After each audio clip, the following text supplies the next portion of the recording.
Ito na po ang ipinahingi ni Direk. Ayan. Unang bunga po ito. Ayan. Ito naman yung ampalaya oh. Ayan. Magandang kwan ito. Igigisa sa itlog na konti lang ang mantika. Oh, ito pa.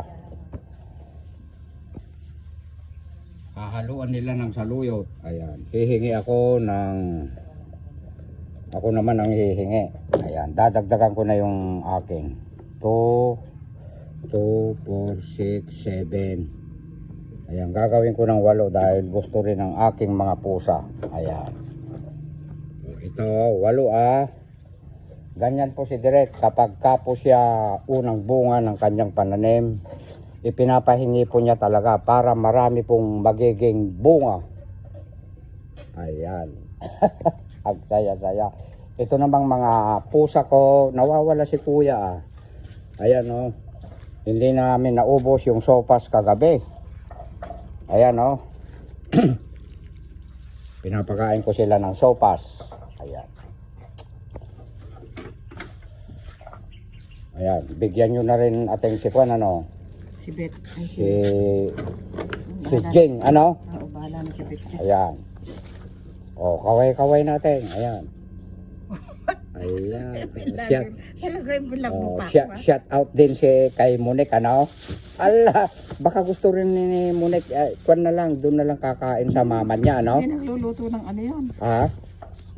Hindi ba mahilig si Monik ng mga ganyan dinengdeng?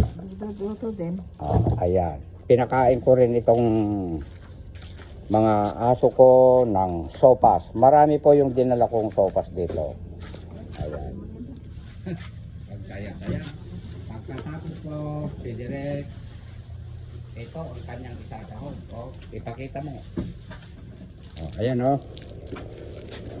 Galunggong. Galunggong ba ito o japayuke?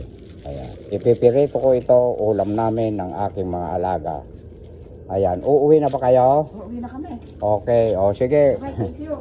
O, bigyan nyo na lang si Jing ano. Ayan. Ganyan po sila. Magkakapatid po yan.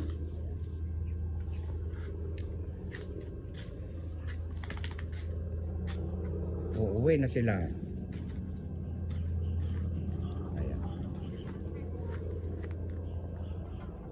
Nakuha pa nila yung mga bulaklak ng kalabasa. Ayan. Hindi kaya sila nakakuha ng bunga. Naloko na. Tingnan mo Direk. Kumuha pa kayo ng bunga ng kalabasa? Hindi raw.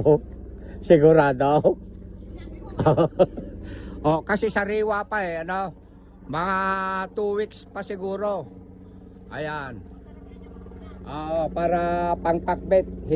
Tama-tama yung okra. Ayan. Ang saya-saya. Ikat mo na, Direk. Nagpakita ka pa pala. Ayan. Bye-bye. Maaga sila dito. Nauna sila sa akin. Ayan. Ikat mo na, Direk.